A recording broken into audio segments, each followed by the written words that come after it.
Le chef de l'État a reçu en audience mercredi les responsables de l'Association pour le développement économique et social. Les échanges entre professeur Alpha Condé et ses hôtes ont essentiellement porté sur la gestion des affaires publiques. Il a aussi été question de l'organisation prochaine des festivités du 55e anniversaire de l'indépendance nationale à Zirekone.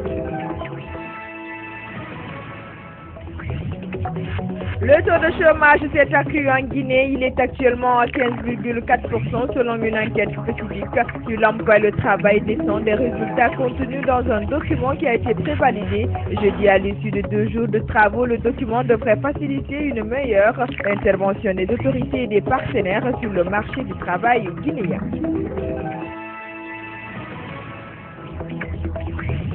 Les services de sécurité ont procédé mercredi à l'incinération au kilomètre 36 d'importantes quantités de stupéfiants saisis de 2012 à 2013, une action qui intervient au moment où la Guinée, à l'image des autres pays du monde, a célébré le même jour la journée internationale de lutte contre l'abus et le trafic illicite de drogue. Parmi les stupéfiants incinérés figurent en bonne place d'importantes quantités de cannabis.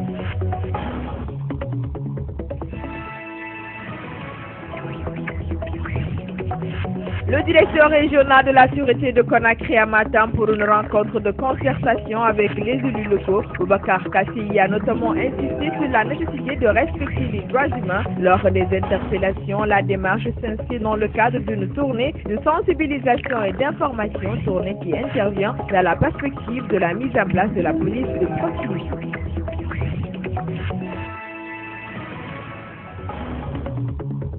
La police vient de mettre aux arrêts un assassin présumé, son nom Daouda Kamara. Il aurait à son actif plusieurs cas de forfaiture présentés à la presse jeudi. Daouda Kamara a reconnu les faits qui lui sont reprochés. Ce coup de filet est savouré par les autorités comme une victoire dans la traque des malfrats.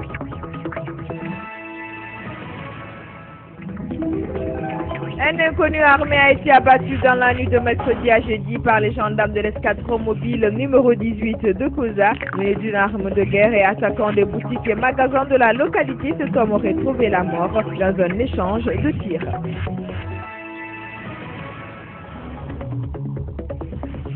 La célébration du mois de l'enfant se poursuit en Guinée. Une formation des encadreurs des tout-petits vient de prendre fin à Conakry. Une initiative de l'église protestante de Guinée. Elle entend ainsi apporter son grain de sel pour une meilleure prise en charge des enfants.